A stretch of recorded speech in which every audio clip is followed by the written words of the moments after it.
What is up, everyone? Dave Harris here, and today I've got a real treat for you.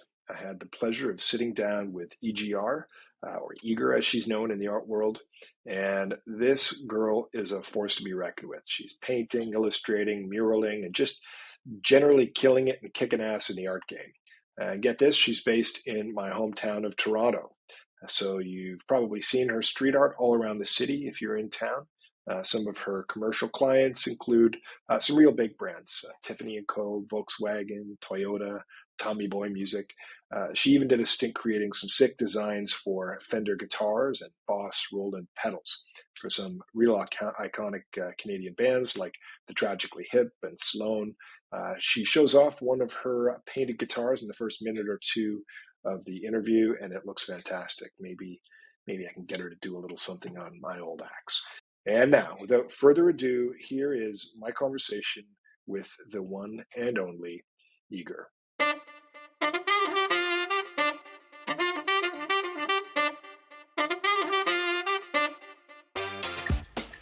All right. How are you? Great, Dave. Good to see you. How are you doing? Yeah, I'm good. Good to see you. You got your guitar there in the background? Yeah, we've got our matching guitars. Very nice. Yeah, Yeah. can I show you actually? Yeah, It's please. a Fender Oh, offset beautiful. duo sonic. Wow. Yeah. Wow, that's amazing. Thank That's you. great. Yeah, very cool. Are you playing? Yeah. Yeah, actually, Yeah. myself and my husband play. He's a drummer, and I Yeah. sing, and yeah, we're working on some music. Yeah, cool. Very cool. Are you gigging at all? Are you just recording or what are you doing? Well, we've done some recording.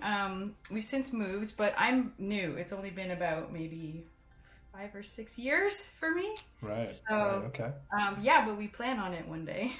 Yeah, cool. Oh, that's great. Very good. That's a lot of fun. And you've got some of your art on the wall back there as well, or is that what am I looking at there? Oh, just some Other side. sketches. Yeah. Yeah, here, this one was one I was thinking of for the guitar, but it's a little maybe gruesome, so I went with Yeah. something. That's a different guitar for a different mood. Yeah, definitely. Yeah, cool. So look, thanks for making the time to do this. I really just wanted to have a chance to chat about the project that we've been talking about, and also just your journey in general in art, and also your journey sort of trying to understand what's next for art, and sort of how digitized assets and blockchain, et cetera, sort of incorporate into your world potentially. So maybe start with just telling us how you came to be an artist with some commercial success. That's must have been an interesting journey. So how'd you start? Well, how I started was, well, basically, I always drew since being a kid. I guess I just never stopped creating art, and just beelined it through high school and ended up at Sheridan College for art and illustration when I was 17. So it was uh, quite a culture Right, shock for me from growing up in the suburbs and going to Catholic school wearing a uniform. So getting to right, go to art school was like really cool, and just being into the DIY culture. Like I would make my own clothes, and just it was a dream come true. Just making art every day with other kids that were doing the same thing, and that's where I sort of like found out about graffiti. I mean, like just in trying so many new mediums, just like going into Toronto and seeing it along the subway line, and just like, wait a second, I could try that. So yeah, cool. so that's kind of how I got into it, like, kind of like an underground messaging system. Like, Yeah, mostly I would create little stickers and like stick them up everywhere with like little characters on them. And yeah, it wasn't until I moved to Toronto in, I guess it was 2000, that um, it all kind of like came together. So from art school, I showed my book around and started working for the Toronto newspapers as an illustrator. So I was kind of living a double life, but yeah. until I moved to Toronto, the big city, so it all kind of came together and snowballed from there so many different avenues. Yeah, cool. So when you were making stickers and just sort of tagging them everywhere, that was how old would you have been then? 18, 19. Yeah, right. And was it sort of a surreptitious thing where you had a bag of stickers and then you'd find a spot that you thought was good for tagging and you just slap one down, or what was Totally. how did that happen? I mean, Yeah. so basically just like being obsessed with drawing and painting. So it was a lot of like markers and sketchbooks and it's just like full color stickers, like little pieces of art for sure, all one of a Yeah. kind. And just like my friend group, we would all kind of do the same similar thing. And so, yeah, I Yeah. mean, like in the school hallways and, just like Right. going to Toronto, I mean, there's much worse things I could have been doing with my There are time. many worse things. Yeah, absolutely. So when you were doing, what was the motivation like? I mean, obviously, you've got your art, and there's a bit of a sort of a risk factor, and it's exciting for that. But was it really about just getting it out there? Like, was getting exposure for your art specifically a motivation, or was it really more just like this is what we're all doing because we're being naughty and we're having fun? No, I guess not at all. Or yes. So like just in terms of like DIY culture, like seeing organic shapes in the midst of like being bombarded with advertising, and Yeah. at the time, so that was what it was like more of a rebellious act, I would say, and it wasn't just stickers. I guess I'm just sort of playing it down there, but Yeah. uh, but at the time, so many people might not know, but there was like a problem in Toronto in like the early to late 2000s with illegal billboard advertising. So like they were just Right. like cropping up everywhere. So I was actually part All of right. a group of artists that created the initiative, the Beautiful City Alliance, uh, Beautiful City Billboard Fee. So beautifulcityalliance.ca, and it actually passed, which Right. policed illegal billboards and then created a fee for them to have to pay in order to, release their billboard advertisement. And so Great. through that, the money went and still goes to Street Art Toronto. No, So that's amazing. yeah, so this is an initiative that hires artists and like younger artists and helps them get work, but not just like all there are so many different programs. So also established artists and have helped us with our careers Great. as mural artists, um, which at the time was very important because I don't know if a lot of people know, Doug Ford's brother Rob Ford was also mayor Yeah. before him, um, Yeah. RIP. Um, but unfortunately, he wanted to buff out graffiti. And also at this time, there was no differentiation between what is graffiti art and what is vandalism, a tag. There was no committee in Right. place. So he started buffing out like historical murals, like beautiful Mm. graffiti art. And so there's this huge backlash, against him and that. But luckily, through Street Art Toronto, there began to be a committee that would decide, okay, this is like a wall that's trashed versus this is Yeah. an actual art mural. So the word Wow. graffiti kind of got very blurred at that time. So it was Yeah. really, really, I feel like we as artists came out on top because now Toronto is just filled with beautiful murals. It's amazing. Yeah, that's an incredible story. So that group that worked to effectively lobby against the illegal billboard advertising. How did you navigate sort of the political corridors, if you will? Right? Did you have sort of lawyers or experienced activists that were sort of helping you to communicate with civic leaders, or how did that get successful? Because it sounds like a bunch of graffiti artists sort of lobbying city councils, an asymmetrical fight. Well, a bunch of graffiti artists can change the Yeah, world. yeah, that's Well, it. yeah, well, it was actually like a good friend of mine, Devin Ostrom, and he created the Beautiful City Alliance, but he was also representing like a good number of us as artists. So Mm. so we were a big group of of people that were, willing to show up at City Hall when there was meetings and show our support and put our word out, like, blasting it on social media, my web. I'm trying to think of what we had for social media back then, yeah.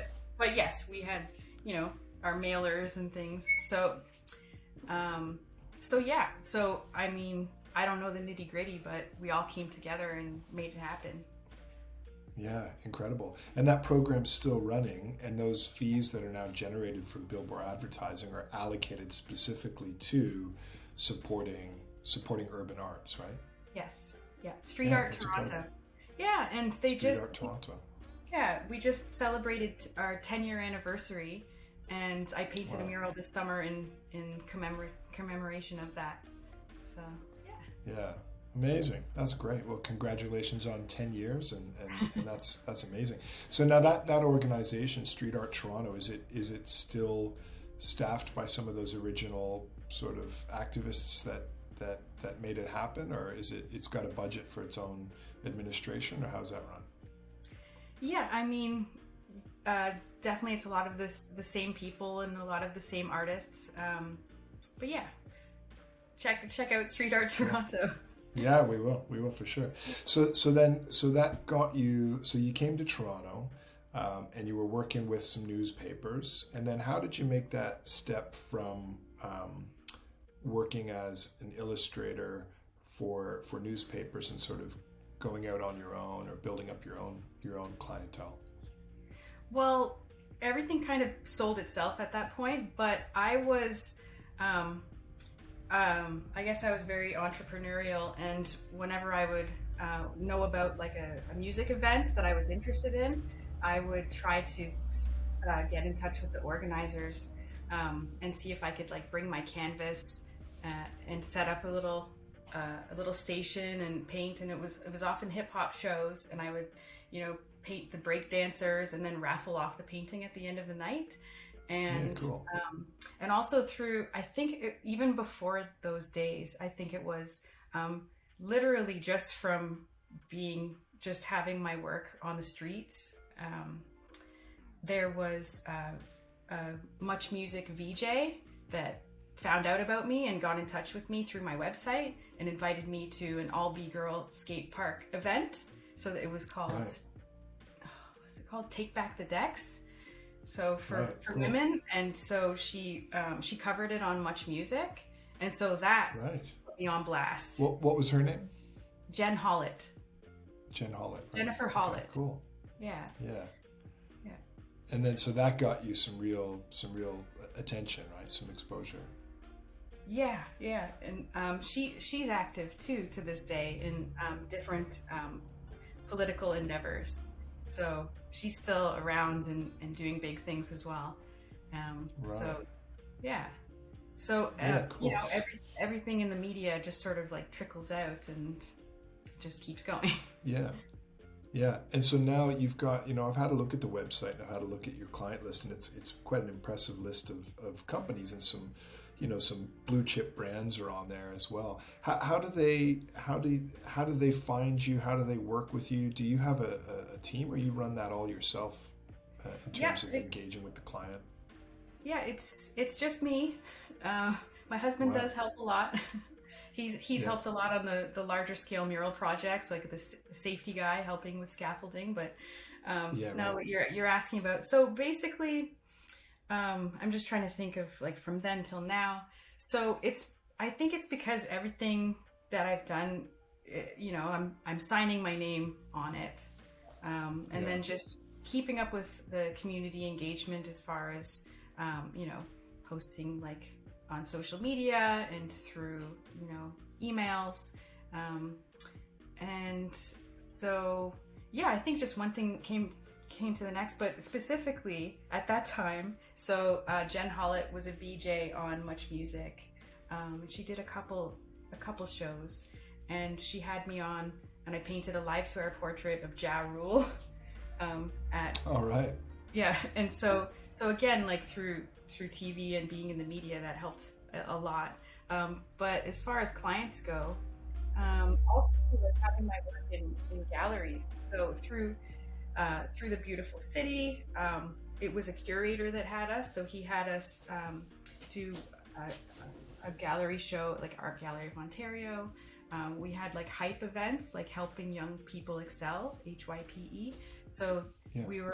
I was always involved in trying to be a strong female presence as well, because it's, you know, graffiti is not specifically, but and street art, it's so much different now than it was back when I started. So I just wanted to put a strong female presence out there, even when it was like, you know, intimidating event. Very masculine. Yeah, because we would have like the 416 Graffiti Expo. So downtown Toronto, we would take over like whole city blocks. And it was, you know, mainly guys. There was just a handful of females, which like when I came up, there was a handful of them. And that was so inspiring to me, just like seeing them painting the wall. So I thought, okay, well, once I get to the point where I'm confident enough to do that, then I'm going to go to as many events as I can and be present. So I took it upon myself. And so that's, I think that sort of eagerness, the artist name is Eager. So I just, you know, wanted to just do as much as I could. Yeah. And is that, do you see that, you know, occurring now where you have young female artists looking up to you? Do you have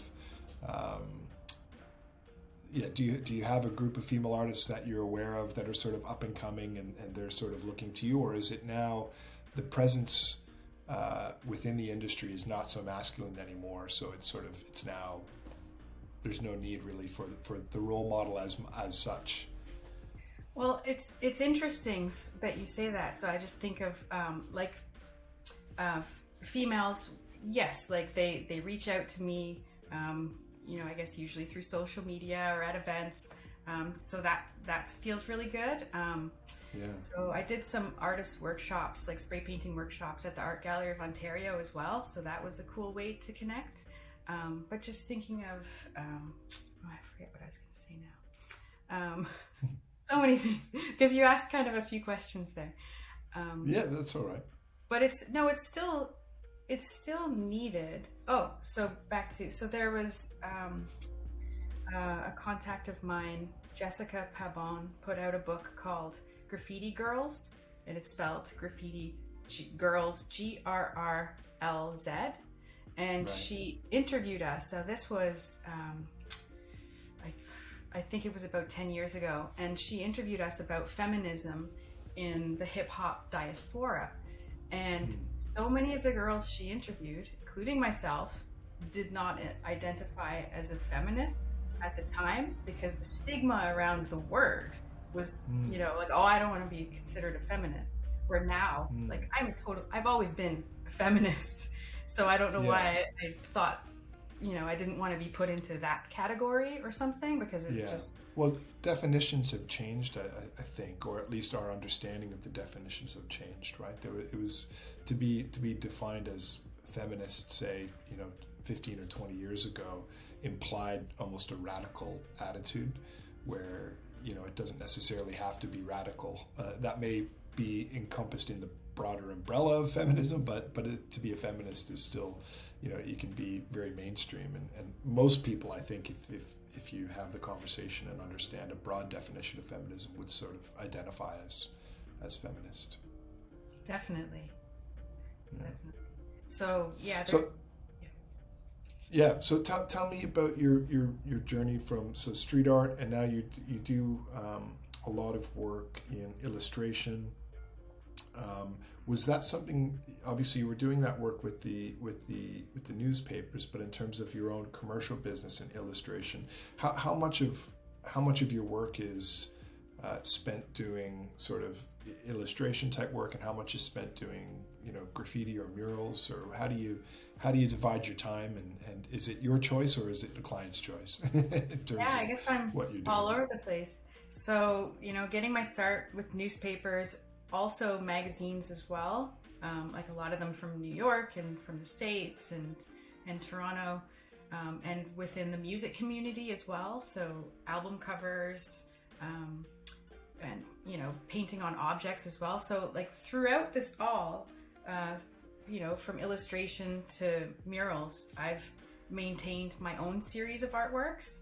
So like that's sort of my way, kind of like my diary or journal entries, like my way of staying sane. So I'm, I love working with people and helping their idea come to life, but also with myself, that's my outlet, and that has always been. You've got your own story to tell too, right? Yeah. Right. So with murals, a lot of time that's where I get my creative expression as well, and to paint it really large. So that's really exciting. But also doing like commissioned murals and things like that too. So it's because like there's so much knowledge around like the materials themselves, and like I'm using hardcore mediums, and painting on guitars or guitar pedals, makeup palettes, like things of that nature. So it's been a lot of problem solving and challenging as mediums change, and then also like with my eagerness and wanting to do everything and make everybody happy, there was also a point where my health and all the chemicals sort of took over, and I started having autoimmune issues and needing to take a step back from all of this, spray painting. And I found a program called retrainingthebrain.com, which helped me so much. Like I got my life back, really from having to take a break from everything. Like I feel like a new person. And so just through, and this is probably the first time I'm really sharing about this, but I feel like through my art and having this outlet is a way that I can help connect people with resources like such as that, to help through my experience and sharing my story maybe can help. Wow, yeah, amazing. So that the health and safety element of graffiti and spray painting in general, is that I wonder if that's not very widely understood outside of perhaps more I can imagine in Toronto, and I can imagine in Australia or in other cities where there's a good awareness of sort of health, that precautions are taken by those that are cautious. But you can imagine that in many places, like the folks out there spray painting aren't really masking up properly, or even wearing gloves or whatever you have to do to make sure that you're protecting yourself. So that's interesting. Is that how is that something that you just discovered sort of unfortunately, or is that something that's well known and sort of people are a little bit cavalier about not masking up, or what's the state there? There's a book that came out before my time that is called Bombing the System, and they make reference to some of the symptoms that can begin to happen because of spray painting. And it was kind of like a joke, something I didn't really take seriously. But at the same time, aside from when I just started out, the city of Toronto, and through the street art program too, like they offered me working at Heights program. And also I took like a North Respirators training. So there are resources that were offered to me as an artist too through this program and being involved in the community. So I'm so thankful for that and grateful for that. So it's not that, or you have to picture like the amount of hours spray painting. Yes, I'm wearing a mask. Yes, I'm wearing gloves, and I would even wear a barrier cream on my skin, but the sun is blazing on you. Like it's like how much can you protect yourself? But also like I'm just honing in on one aspect of chemical being a stressor on the body.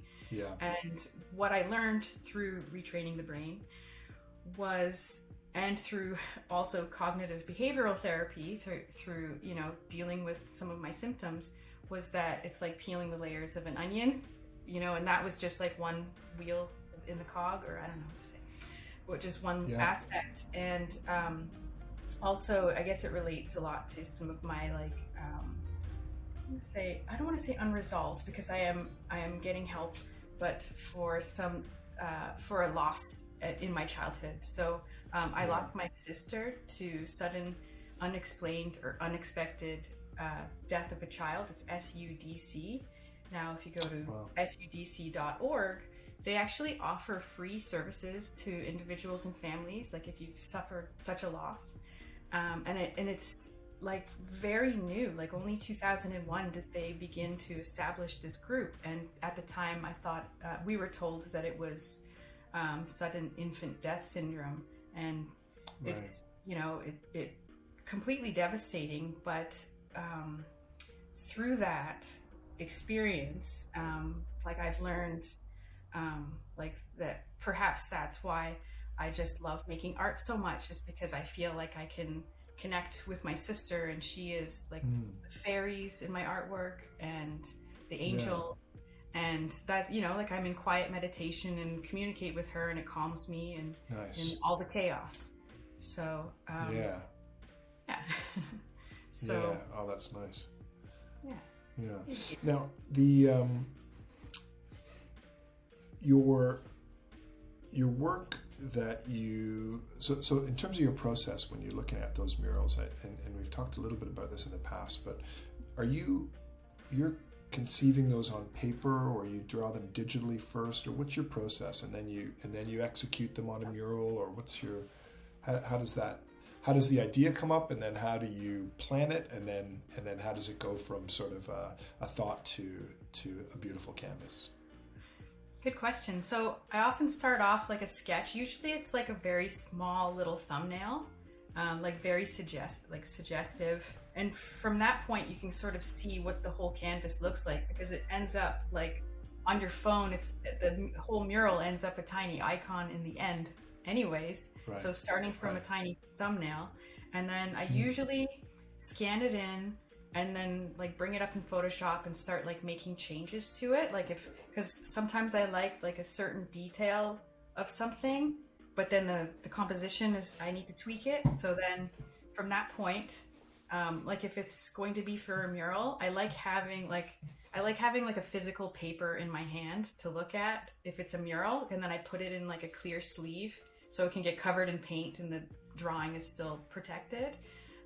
If it's for an illustration or an artwork, I will from the Photoshop, from the digital file, I will often project it, and I used an old school projector for the longest time, where sometimes I would just draw on a clear piece of plastic, I can't think, acetate, draw on acetate, and just totally, that's how I did my guitar.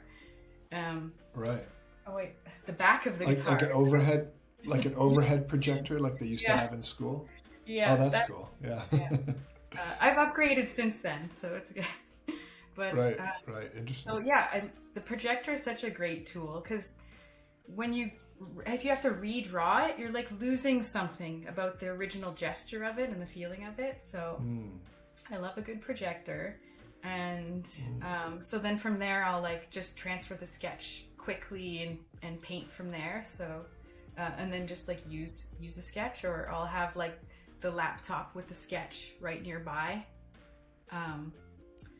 But at this point in the game, I use all the tools I can get. Anything you can, Well, and speaking of tools, obviously we've been talking about digital art and digital assets and blockchain and NFTs and those sorts of things. How did you learn about it? What were your first sort of reactions when you learned about NFTs? There's been so much buzz and sort of the ups and downs of that crazy world, but tell me about your experience there, learning about it, and what your thoughts were initially, and sort of where you've come. Well, my friend Elijah,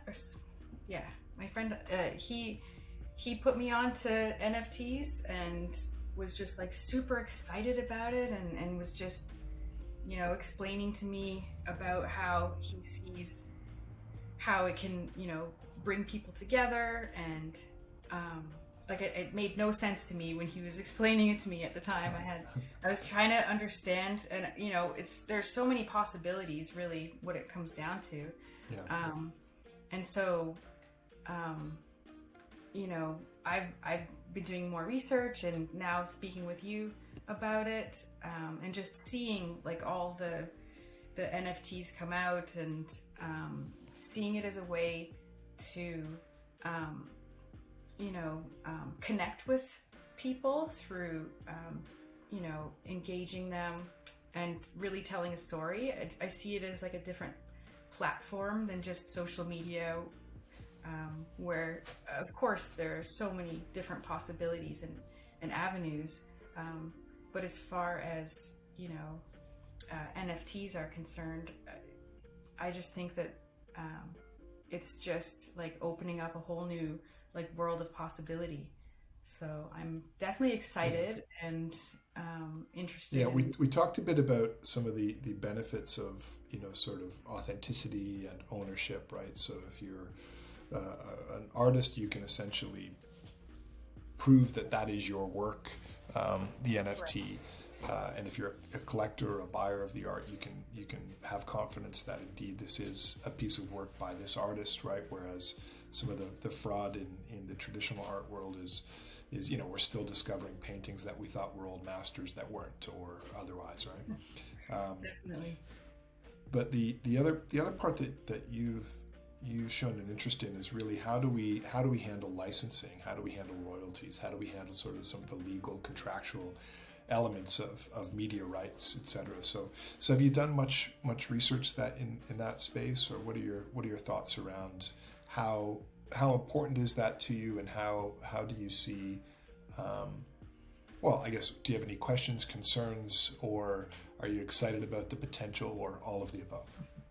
Yeah, I mean, it's definitely like a concern of wrapping my head around the usage, and when you're selling a piece, but it's similar to like if you're selling an original painting, where is that person going to hang it, and like what type of rights do they have?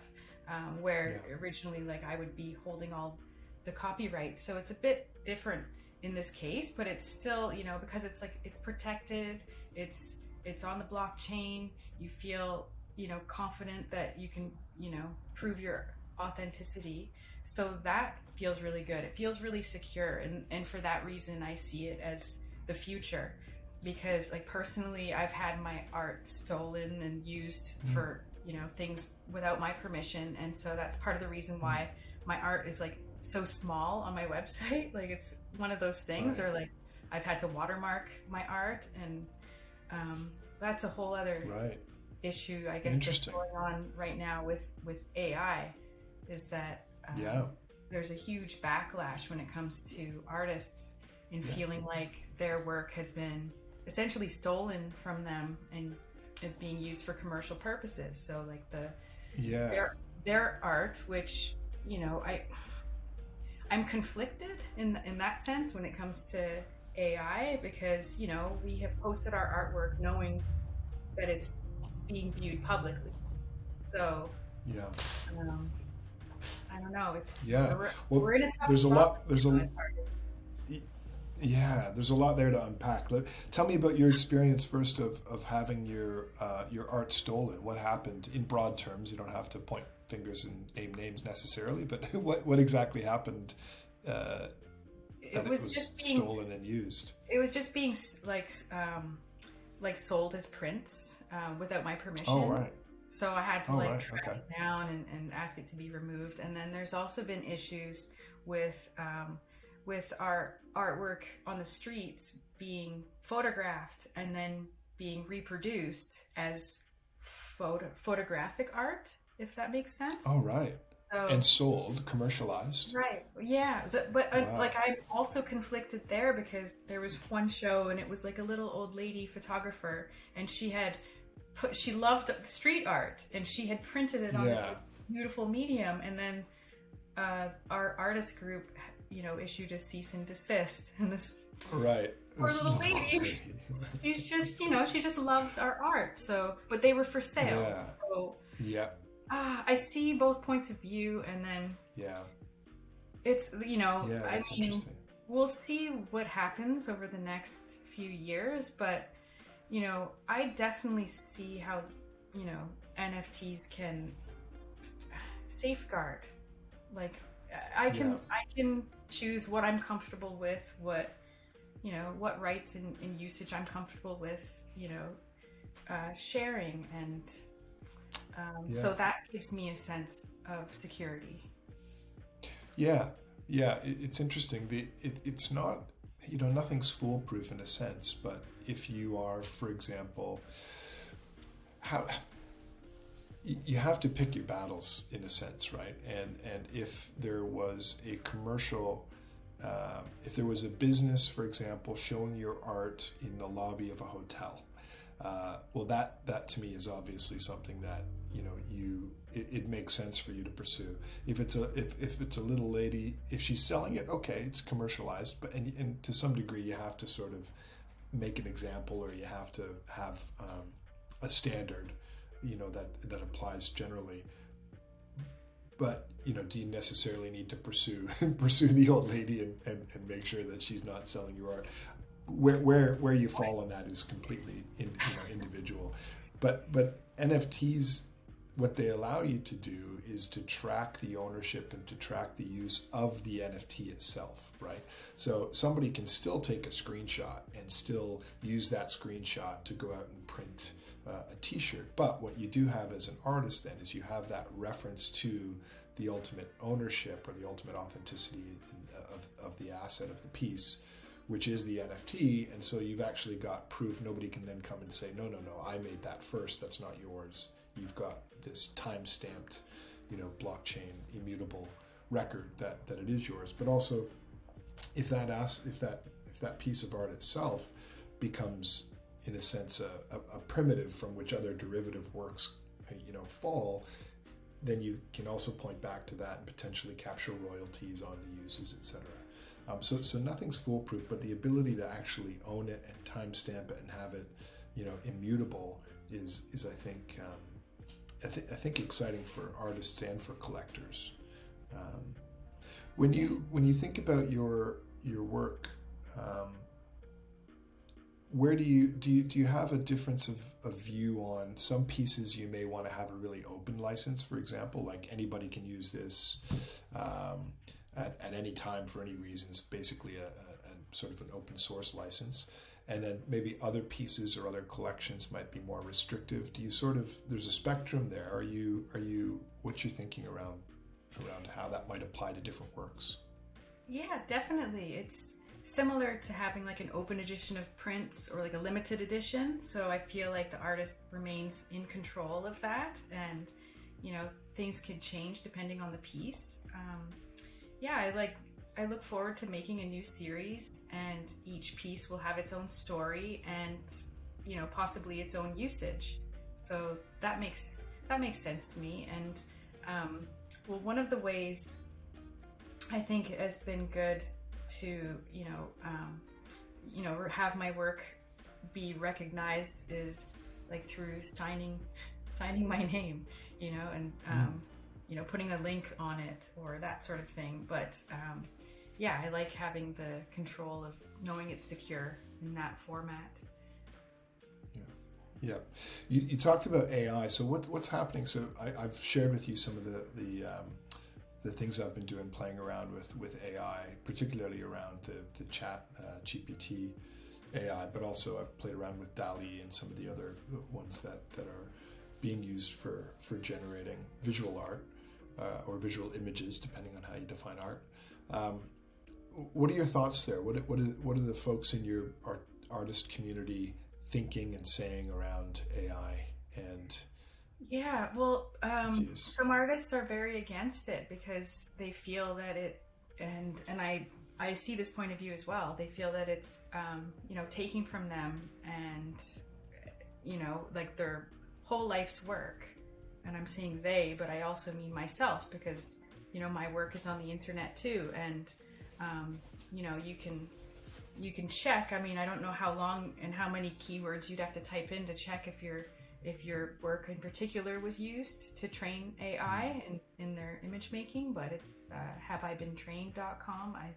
I think you can see like the different images that have been used to train the AI in that respect, and it's, you know, it's different than music AI, because that is they're taking from royalty free music. So as opposed to, like, I think it just feels in a way like theft. Now, when you compare it though to being inspired by a piece, like how is that different? You know, artists are often inspired by other artists' work. So there's another school of thought that is like, it's the future, and you know, so I guess I totally understand the fact, like, that it's, you know, it's our life's work, and now we're being replaced by robots, basically. So it's interesting. That. But I mean, go ahead. I was just going to say, like, you know, I work as an illustrator where I'm creating for the client. Like, they'll give me a whole bunch of images and the style and keywords, and, you know, I'm basically the robot that comes up with the images for them. And so, it's a threat to my livelihood. I definitely feel that, but I also see the usage for it, you know, as an artist. You know, I'll look at the internet for images when I'm making a piece of artwork, you know, for inspiration or for reference material. So everything is everything. So I see both sides of the coin too. So this change is scary. Hard. It is, well, and it's interesting because we are now having this conversation that we had, you know, whatever, 20 years ago, 20, 30 years ago, around essentially automation, right? And at that time it was replacing blue collar jobs, and now it's replacing white collar jobs, and the knowledge economy. And there seems to be a lot more of a vocal uproar around it now. The productivity gains that I think were imagined and realized through automation, that put a lot of blue collar workers out of work, you know, that was just for the good of the economy, right? Everything's going to be better because we have a more productive society, and we'll just retrain the blue collar workers to do other jobs, and that's fine. And now we're having these threats to journalists and to writers and to artists potentially, and musicians potentially, in terms of what machine learning and AI in general can produce. And now, what does that mean for these workers? Can we just retrain them? Right? Are we just going to retrain all the journalists and all the artists and all the musicians to do what? To become plumbers, right? Or to become carpenters, to do things that the AI now can't do. So it's interesting we're having those conversations now. And my general attitude is, how do we collaborate, right? How do we use these as tools for our own productivity, and as an artist or as a producer? I think that what happens now when you have the ability to do 80% of the workload, as it were, you know, with an automated tool, well, now the value of the idea and the value of the editorial process, right, or the curating process and the synthesizing becomes the real value. And so that's what's really going to differentiate, I think, artists and writers, etc., is who can actually use these tools, you know, most effectively, and make sure that the unique value that an artist can deliver or a creator can deliver is really emphasized, right? Rather than just getting angry that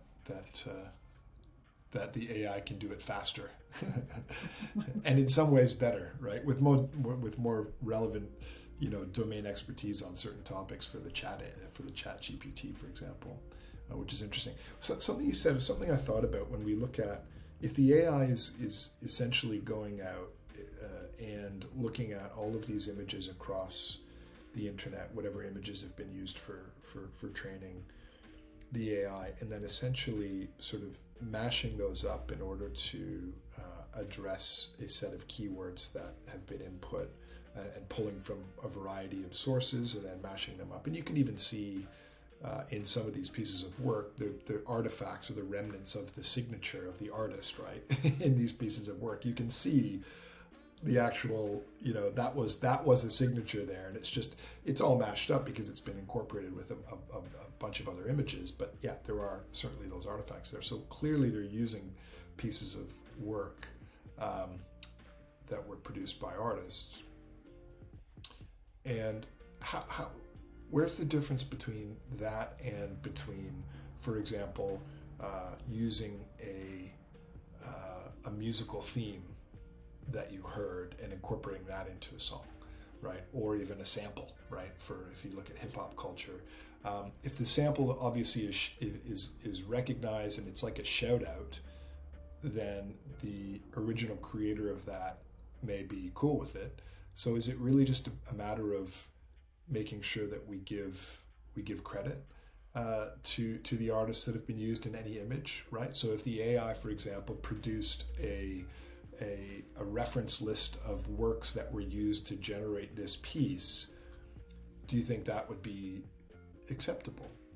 I kind of do. I mean, first of all, permissions haven't been granted, so there's that. And then second of all, compensation. So that's kind of the argument, is that there's no permission and there's no compensation. So credit, I don't know if that would really help that's anything. Enough, Yeah. It usually isn't, like, to do a job for credit. Well, again, thinking around that though, I mean, what you could actually do, I mean, if it was all on the blockchain, then you can actually mathematically sort of determine how much of each piece went into producing whatever the output was, and then apply not just a sort of a nominal credit, like but you could actually apply a financial credit. That's true. To anybody that actually contributed, in a sense, right? Now, permission's still another issue, but there could be, a database of permissioned pieces. That'd be an interesting project, actually, right? The permissioned AI, the permissioned artistic AI, where you're actually, artists are contributing, and then whatever the derivative works are, there's an allocation, based on whether those works have been used to generate the image. So basically stock art. So, I mean, if AI would have just used stock art and paid the proper royalties, I don't think there would have been an issue. I think that's where the main, trauma is. That's interesting, So do you know about what they actually did use as their source material? Do you know much about that? Well, I that's don't know what I'm saying. There's a website, Have I Been Trained? Right. Is it .com, I think? Right. So okay. I don't really know much about it. I know one of my artist friends posted about it, how she's very against the whole AI thing, and well, not the whole AI thing. She's against her art being used, and I did put up. I looked and I put up female street art, and I saw so many friends' work. So really, yeah, and I didn't look long enough to see if mine was there. It just was, it's upsetting because there is there's so much of stock images, but that's not art. So just it hits home, It's that's interesting. It's a commercial business. They're making money, so it does. But I guess. Yeah, that's an issue, absolutely, and that should be addressed. I always understood that it was a research project, but I do understand they are trying to commercialize it now. And if so, and if they've used all these images from artists without permission, that needs to be addressed. Yeah, very interesting. Yeah, at the moment, it's not cool in that respect. No. At the moment. So, and this is what it is right now. So definitely things have to change. Yeah. that's a great idea to have a better system in place, but I have no idea how this happened. And then for myself, because I didn't yet find my images, I'm wondering if Yeah. it's because also because my work was stolen in the past, I haven't felt comfortable putting like large images of mine on the web. So I don't Yeah. know if that is part of, if that has anything to do with it, or if mine is Right. also part of the machine and I just haven't typed in the right keywords. You know, like Right. I don't have all day to Do you just want? obsessing Yeah. over. Yeah. Yeah, and to a degree, you just want to sort of get on with your life, right? I mean, it's obviously it's happened, and so whether or not they've specifically taken your work or not, it's an issue and it needs to be addressed. That's interesting, though. So you're putting sort of smaller, lower res images or images that can't be blown up on your website because of that history, right? Right. I mean, Right. I don't know if that protects me because I'm, you know, I'm not always going to just have low res images of my art on the web, and that like Right. it's just And there are little old ladies walking around with cameras.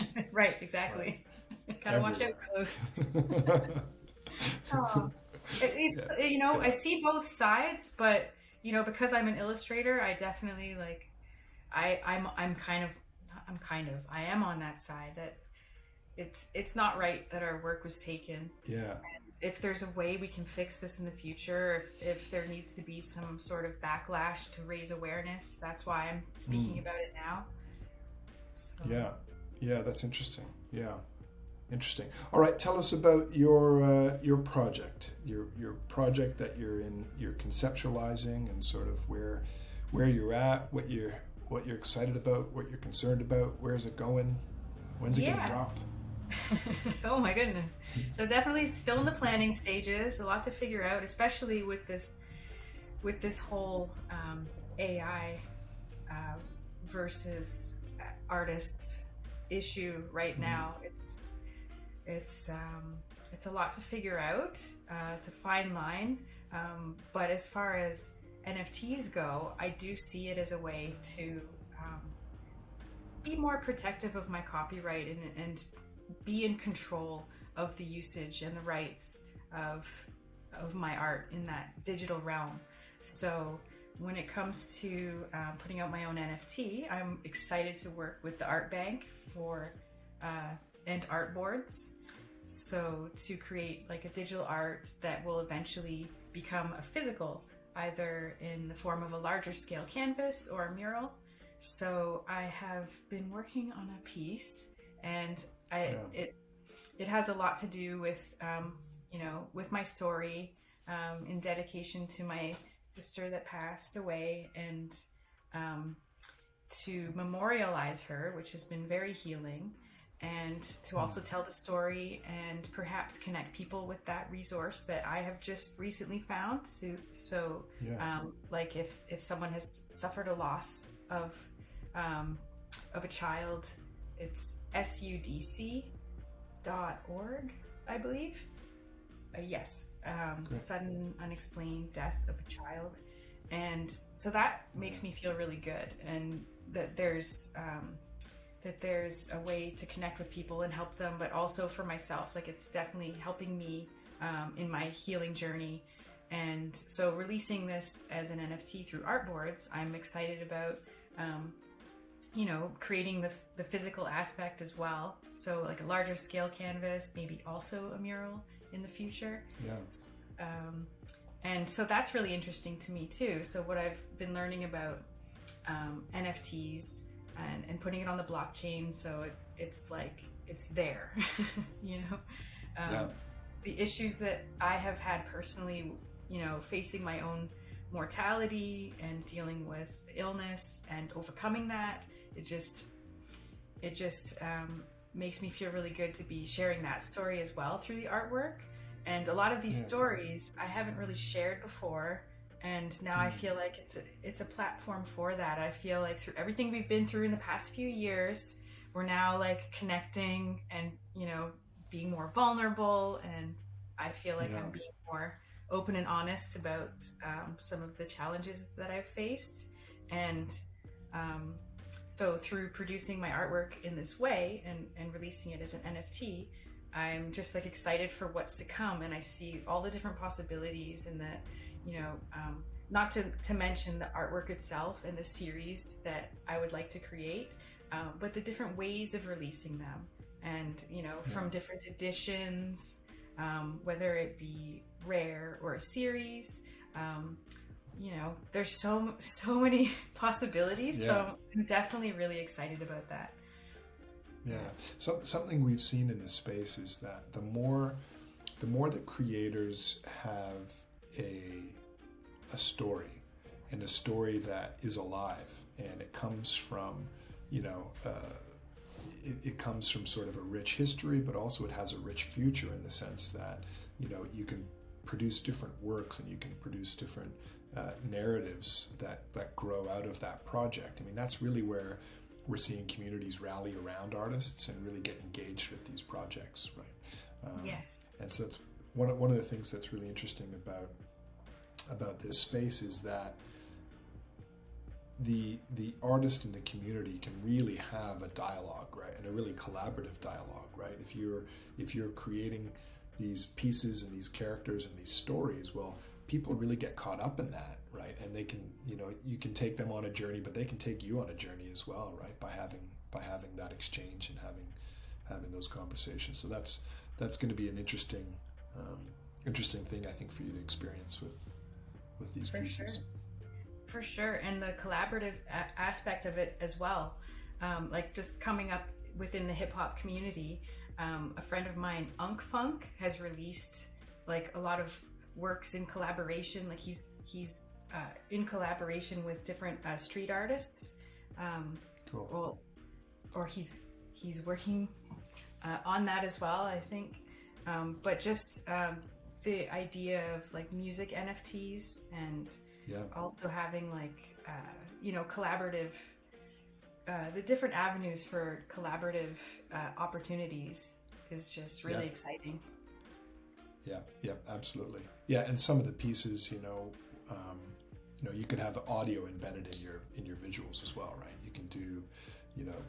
There's a lot that can be done with the medium, for sure. Well, I think that we've had a good chat here. I really wanted to have an opportunity to talk to you before the collection is released. And then hopefully we'll be able to get that launched, and then have another follow-up chat with you after it's launched, and see sort of what the experience has been, and sort of where you're going and how you're going and what's next. So any plans for the holidays? You're gonna stay home, or? We have a huge storm coming, so Oh wow. we're just like getting the generator ready. Nice. You know, really, we're bracing for it. So I don't know that we'll be doing too much traveling. Yeah. Oh, that's you know what? It's I'm in Australia now, and there's something about a snowy Christmas that is that I'm missing, for sure. Yeah, it's definitely going to be cozy. Well, unless the power goes out, but well, the generator hopefully will keep you warm. So, all right. Well, thanks, Erica. Have a lovely holiday, and stay safe, stay warm. You too, Dave. Good to see you. Okay. Take care. Thanks. Bye. Bye.